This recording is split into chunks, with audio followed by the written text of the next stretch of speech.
Hi everyone, welcome back to the session. So the today's session will be all about the project that we have made.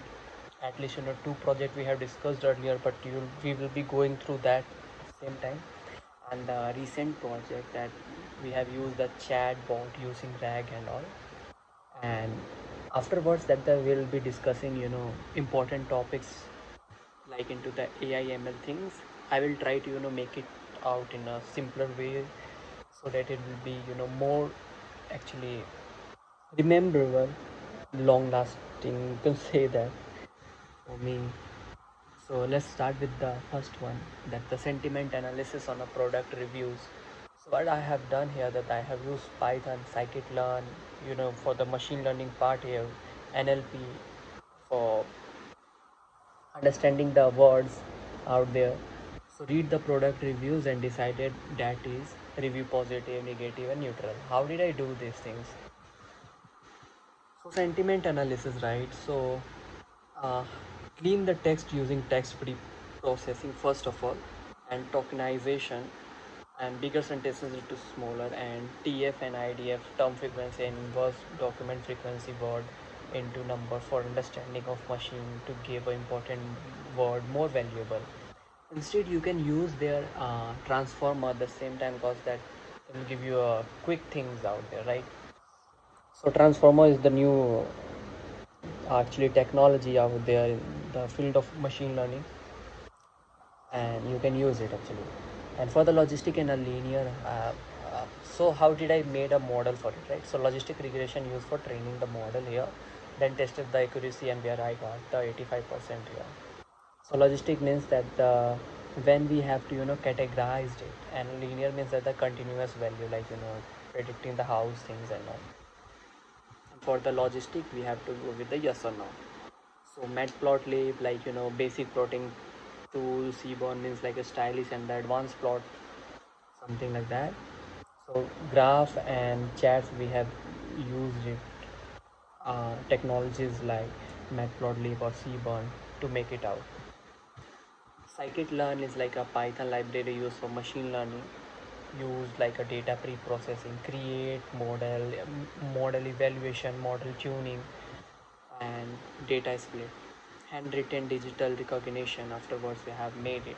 So TensorFlow, Keras, deep learning we have used out there. Created AI model that predict handwriting written 0 to 9 while seeing them. How did I do it? So I have used CNN, like convolutional neural network, that is useful to predicting the pattern of the images. While doing that, it can make you know that what is that in the image overall. And MNIST is the famous data set where enough images are out there and tested. And hyperparameter tuning we have did it. So like learning rate, patch size, number of layers, and got it 98% out there. Data augmentation, we edited the image like zoom, rotate, shift, so that the better way to understand the handwritten style for machine. Training the progress visualization, so we use the matplotlib for this.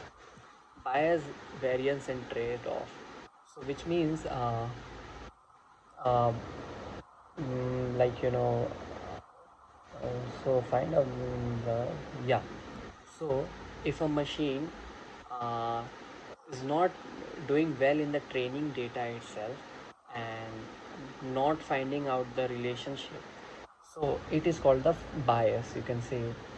So it's, which means like the model is too simpler. So that's the reason this is happening. And variance is like if you have a two different set of data, which means in that you have trained it and tested out, and afterwards that you getting the error percentage 10, so the your variance is 100.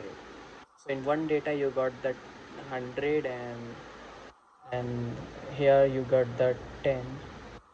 So the difference between the error of the two data sets is called the variance, you can say.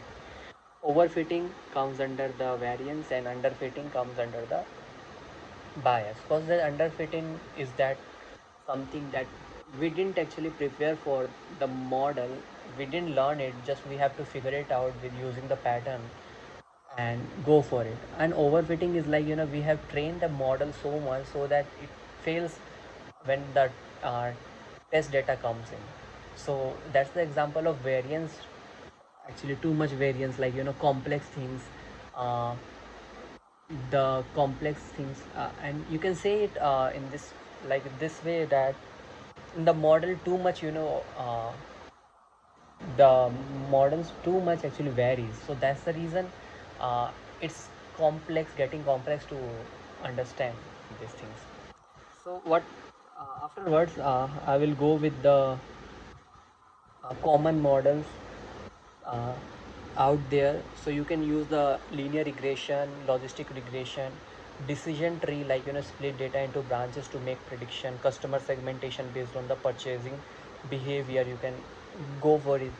And random forest is like, combining in ensemble of decision uh, tree, improve accuracy, predicting lawn deficiency fraud. And k nearest neighbor is like, classify data based on the near to neighbor. K means clustering, is grouping data based on the clustering market segmentation, that is good for it. Matrix is like, classification matrix, so comes with the accuracy, so model, uh, how much the model have predicted good. Precision means that the in that positive predicted, how is the actual positive we got it. And in that recall, like the actual positive cases, how much we have predicted. So F1 score is like, precision and recall, harmonic mean. And confusion matrix is like, four values table, overall performance gives you, like, true positive, true negative, false positive, false negative.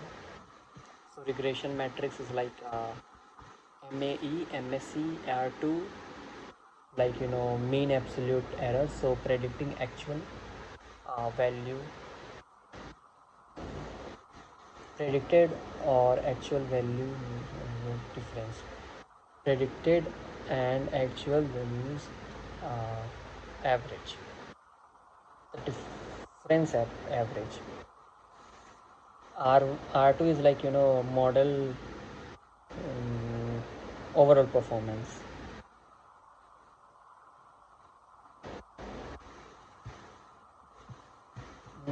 Bias is like, you can go with the these things, how to say, error from wrong assumption and underfitting, use a more complex model. Variance is like error from the sensitive data, overfitting, use regular regular things, right? And do we have extra notes out there? No, I guess so, guys. That's all of my time for the today. Hope you enjoy the video. And one more thing, actually, I would say that we have to go with it. Actually, I forgot to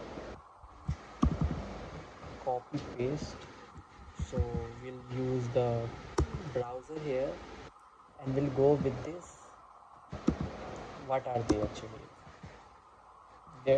These are actually ensemble techniques for, you know uh, to make the things work very well. So it's like a, bagging and the boosting. So bagging also refers as the bootstrap aggregate thing. So two powerful ensemble. Ensemble means that they're getting together. Learning technique used in machine learning to improve model accuracy and reduce error. So bagging builds multiple independent model in parallel, reducing variance, boosting boosting builds models sequentially, focusing on correcting error made by previous models to reduce bias. So first one is handling the